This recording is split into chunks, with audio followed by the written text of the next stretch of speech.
welcome to the podcast. My name is Father Bill W. I'm an Episcopal priest here in Austin, Texas, and I've had the gift of recovery since December 27th of 1972.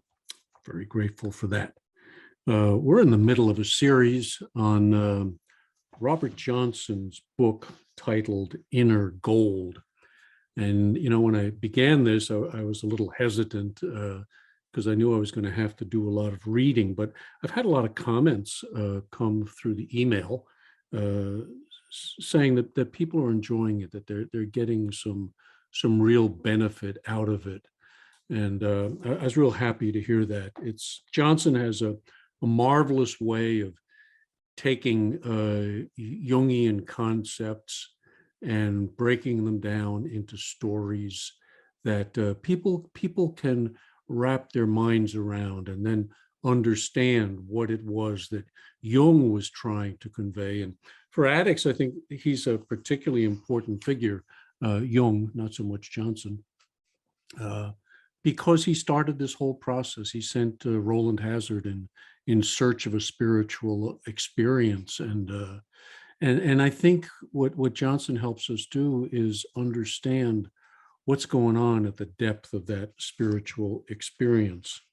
And in this book, it's titled Inner Gold, and he's talking about the gold that resides deep within us, and that we have a very difficult time seeing, witnessing, appreciating.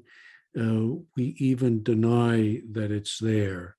And so much of life and recovery is coming to find that gold. At first, we project it onto other people or things, and it's not satisfactory because the gold is inside, and that's where we have to go if we're going to find it. So that's what his book is about. And we are up to chapter 3. And in this chapter, he talks about love, which is probably the essence of what the gold is, what God is, who we are, and yet we don't realize it.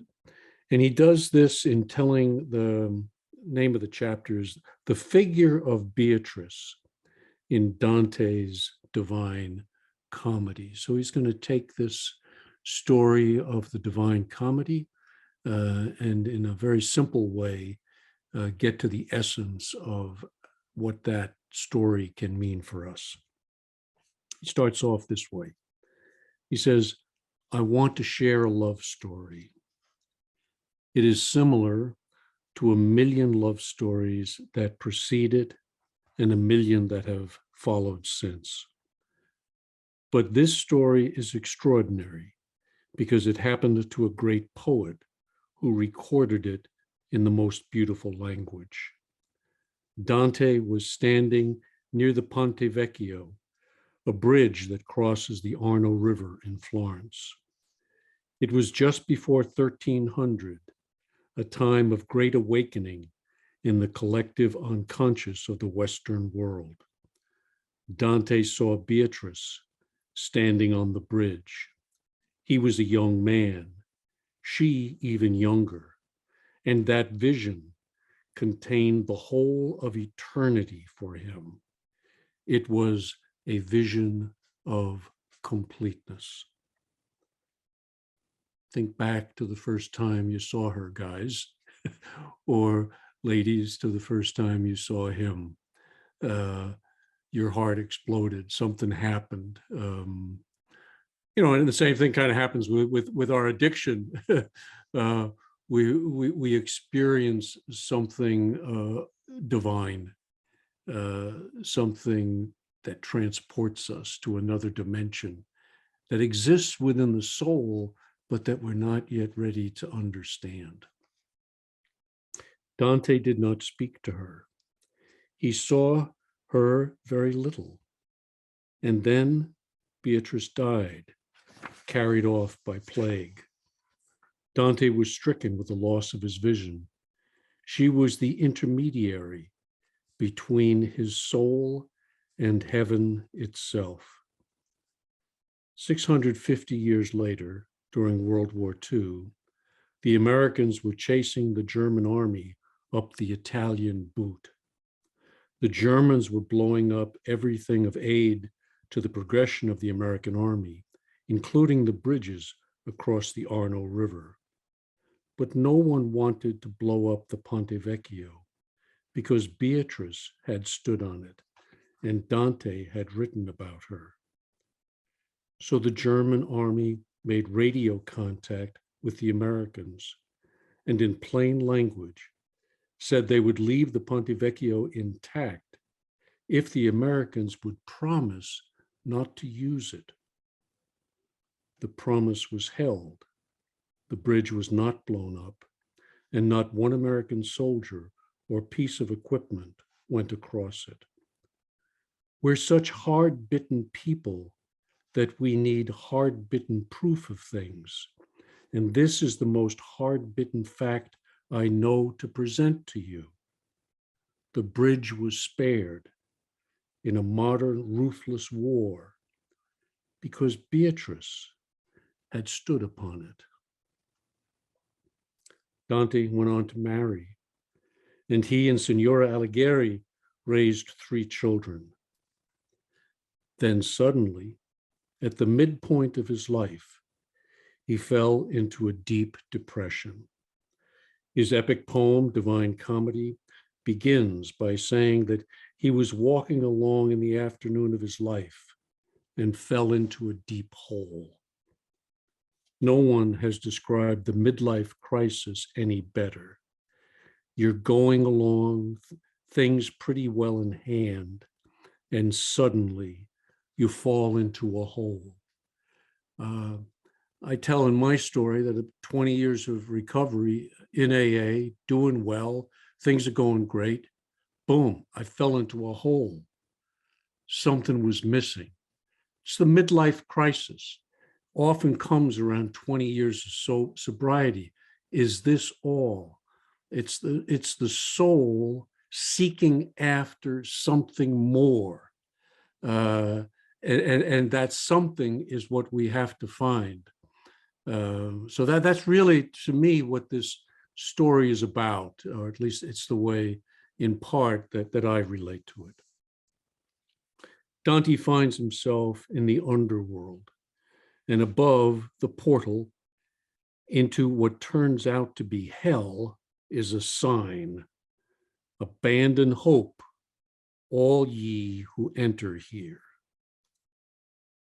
Dante proceeds and encounters Virgil, the poet from ancient Greece, heaven sent to guide him through the 9 levels of hell, which is a spiral downward, each level worse than the previous one. In his writing, Dante peoples hell with his own acquaintances, even a cardinal or 2, which gets him into trouble. Our present idea of hell comes in part from Dante's description. Virgil represents the intellect. The guide for the first part of your inward journey is your intellect, the masculine traits of intelligence, proportion, and good sense. Very helpful to have these as your guides for the first part of the journey. But what often happens is we recognize that they're insufficient to fulfill the next part of the journey. And that's what the midlife crisis is about. It's that for the first part of life, Jung said, a set of rules apply to gather, to gain, to become, to build up, to become somebody. But then in the second half of life, it's a letting go. Which is very hard for most of us addicts, to let go of it, to have appreciated it, but to give it back. Not in the sense that he's talking about the other gold, but that the in some of the other examples that we used in the first 3 episodes here, this is different. This is giving it back in its fullness, because it's now within us. And that's what we have to learn in the second half of life, that it's not out there, it's in here. It is our own gold. And as we lay claim to it, as we recognize who we truly are, sons and daughters of God, all right, then it's okay to let go of things, lesser things, because we have everything within. But back to hell for right now. Johnson says the lowest level of hell is the worst. It is frozen. To reach the coldness of life, loneliness, and meaninglessness is the worst experience human beings go through, worse than the 50 aspects of hell. Excuse me, the fiery aspects of hell, sorry. Under the guidance of Virgil, Dante gets to the bottom of hell and just keeps going. You don't come out of hell through the door you entered. You go through it and out the other side. On the other side of hell lies heaven. Dante and Virgil are in the middle of the world, which is where the devil lives. And Dante gets through that nodal point, the point of zero gravity at the center of the world, by shimmying down the hairy leg of the devil, and finds himself in purgatory. Hell lays out what's wrong, the hellish dimensions of life. And purgatory begins the repair, what you need in order to be restored. You need to be treated. Now, I've worked in treatment all of my adult life, but I want you to listen now to Johnson as he describes what real treatment is about. He says, the verb to treat comes from the Latin tractus, from trahere, to pull or drag. The earliest therapists had a series of stones with increasingly smaller holes in them, and you were literally pulled through. The biggest one first, a smaller one next, until you couldn't be pulled through anymore. You came out of this experience minus a bit of skin, but you were treated. Dante is pulled through a hole from the center of the world and begins his ascent through purgatory, its many levels and teachings.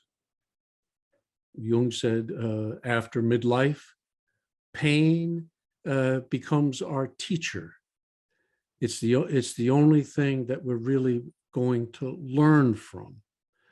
Like Richard Rohr came along a while later and said there are two ways a person can learn. One is through pain, the other is through prayer. But he said, most people will choose the pain. So pause, I would say, at this point in the story and look at your own life. Is this not true? Aren't the painful lessons the ones that brought learning to you? Another raise, another promotion, another victory, really good in the beginning, not so meaningful after you've been at it for a while. And people who are out there chasing one more victory, watch them. There's an emptiness to their lives. They're not satisfied because they're not dealing with what is inside and needs to be taken care of at this stage of the journey. He says at this point, Virgil approaches Dante and says, I cannot take you any further. One greater than I will be your guide from here. Dante is shaken because he has depended entirely on Virgil. Virgil continues, Beatrice will guide you from here. The same Beatrice who had opened the vision of heaven for him on the Ponte Vecchio. When one embarks on this sacred journey, one relinquishes control. This can be terrifying. Ain't that the truth? You are completely dependent, a frightening prospect for a modern person. When Virgil packs up and leaves, he says, in essence, reason can take you no further. From here on, it's inspiration. The vision of heaven takes over now. I think that's why at 20 years sober, I was so grateful that I found the missing element of the AA program, which was the prayer, the meditation, the two-way prayer that opened me up to the experience of the divine voice that lives within me. And having done many, many workshops, lives within all of us. If we can find that source and allow that source to grow and to guide, that's what keeps the journey alive and fresh and moving. I was getting bored after 20 years of AA, going to meetings, and is this all there is? Well, a little hell, a lot of hell at that 20-year point, but then things started to open. And that's what I think is beautiful about Johnson's story. It's one that I hope all of us can relate to, and I hope you can relate to it earlier than I did, and that's quite possible. When you are ready to listen, Beatrice will appear. A man I knew who was at this point on his journey asked me where his guide was. He needed her so badly. I suggested he look for her in his active imagination. When he did, she appeared instantly, and she told him, "I've been waiting for you for 20 years. You only had to ask." Beatrice will be there the moment you ask and are truly ready to listen. Important message. Beatrice shows Dante the vision of the unitive world. She takes him through the rest of purgatory and into heaven.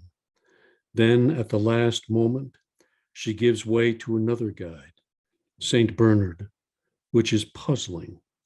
But Beatrice is the psychopomp, a wonderful medieval word for soul guide, who leads Dante through the deep levels of purgatory into the vision of heaven, a journey of wholeness and healing. Dante owes his success initially to Virgil, but primarily to Beatrice, who leads, inspires, and awakens him spiritually. Beatrice is no less powerful a figure today. Every man has a double anima. He comes factory equipped. It is absolutely ingrained with two visions of woman.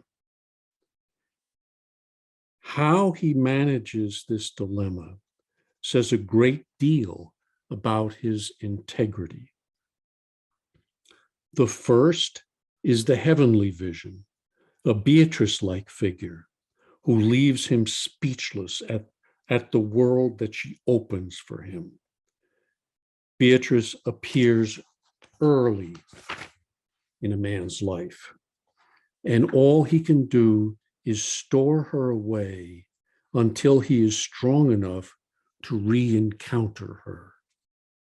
The other vision is an earthy woman who is lots of fun, sexually attractive, and perfect for courtship. She has all the human attributes, as well as the dark aspects: a dragon, a bitch, a whore. Every man is torn between the light and dark expectations of woman, and every woman has experienced man vacillating between these visions. This is the other side now. The woman's animus also comes double: a knight on a white horse and a barbarian. Her soul guide, usually a male figure, will guide her in much the same manner as Beatrice guides Dante.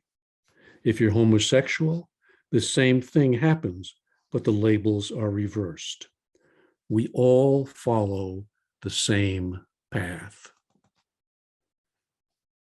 Hope you're following this. Jung talks about the anima and the animus.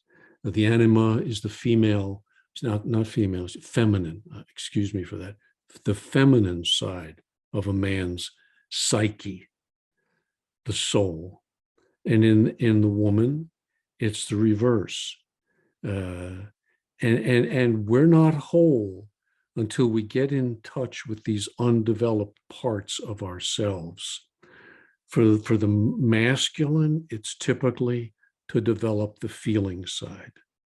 For the feminine, it's to develop more the internal masculine side, to become more empowered herself and not to have to rely on the white knight to come along and save her. All right. So that's the dynamic that's playing out deep in our psyches. And of course, most of us don't even realize it. But if you can realize it, then it's gonna open us up to understanding the things that are happening to us, and in many cases, save us from a lot of trials and turmoils and pain, because we're not going to look so much outside for our Savior as inside. As the big book says, the great reality is within, you know.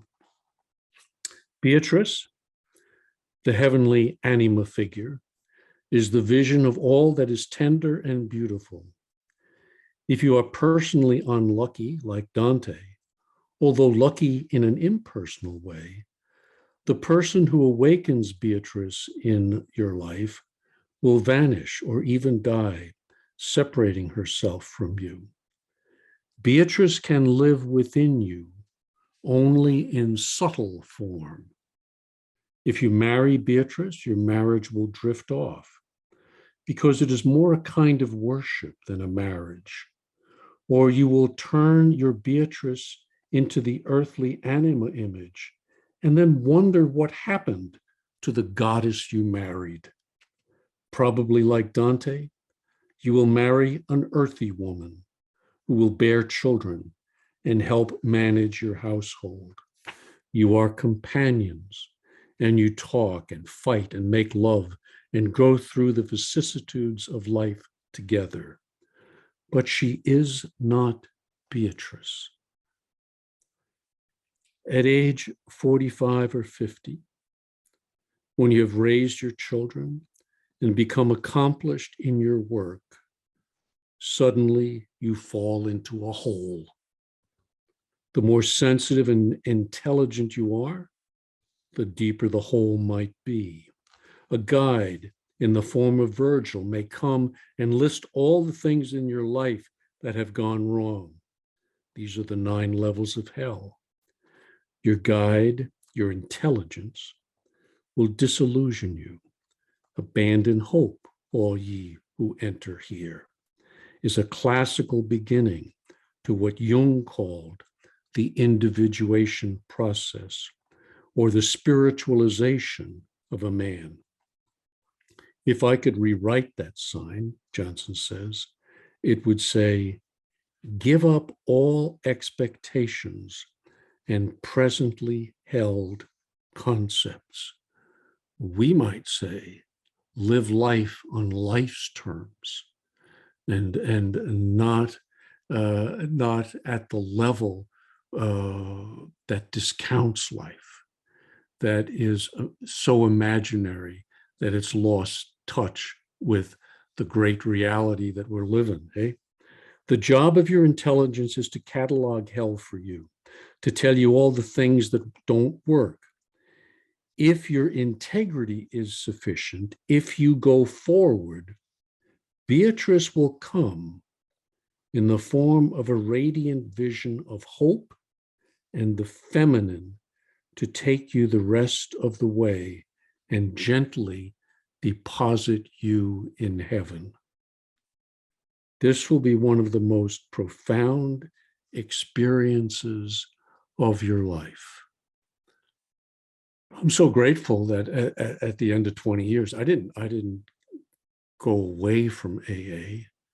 I just went deeper into AA. Looking back, I went deeper on the journey that Jung sent Roland Hazard to experience in a transformation. Said you need a psychic change.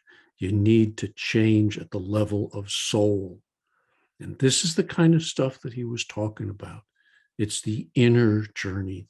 And if guys and gals can make this, then, and I've seen people like this in the program, they have a glow about them.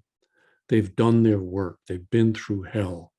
And they've learned the lessons that hell has to teach, that purgatory has to teach, that suffering has to teach. And the lesson is letting go. Letting go of what? Of all that is not gold. You could say it another way, of all that is not God. You know? Just take the L out of gold, and I think we have God. I guess that L stands for hell. Well, there you go. Modern men and women have forgotten how to take this journey. Even with the best of motives, trying to find that vision of life that will nourish us and give meaning to the progression of our days on earth, we do crazy things. We let our marriage go to pieces and marry someone else, hoping to find the visionary feminine in her. I had a sponsor who was dealing with this many, many years ago. He says, you know, he was not married to Beatrice, but he said, you know, I've worked it out with her. I don't want to start all over again with somebody else and go through the same damn process. May as well stick around. She's learned I'm not the knight in shining armor, and I've learned she's not Beatrice. Now perhaps we can have a more human relationship, all right? Built on the ground and not up in the stars. Johnson says, we would do well to learn from Dante. Most important is to remember that Virgil, the one who helps us discern what is wrong, and Beatrice, the heavenly guide, are both interior figures, and that this is an interior journey. It's an inside job. It has its exterior dimension. If you are an artist, a poet, a healer, a teacher, or a mystic, you will produce outer, tangible results of your journey. But the journey is essentially inner. This is the most important thing to learn. You will never find a Beatrice to marry because she is in your imagination, your art, and your prayers. When you seek her in an interior way, she will come in an instant. But you must be humble enough to ask your feminine side for these rare qualities of tenderness and beauty, receptivity and love. Without doing so, it can be difficult to become truly whole. Even if you experience her as a real woman who has entered your life. The grace that has descended upon you is your inner awakening, catalyzed by this wonderful experience. It is not the other, it is in you. It is our gold. It is an inside job. The great reality is within. We are the children of the living God, and that divinity burns inside of us. How hard it is to grasp. All right. I think Johnson does a marvelous job of giving us a vision of what the soul really looks like. And it's all about finding that right relationship, not with her, but with God. And then with her. So have fun. I know Johnson does some heavy stuff here. I know that, but I hope you're staying with it, and I hope you're benefiting from it, and I hope you're listening to what's going on deep inside. So thank you for showing up. Hope it's helpful. Dr. Bob said keep it simple, and I think I'm trying to do that. I don't think this is terribly complicated, but I do think it's terribly important. And he read a lot, and he prayed a lot, and he changed a lot at some very deep levels. So hope the same is happening to you. God bless, and keep coming back.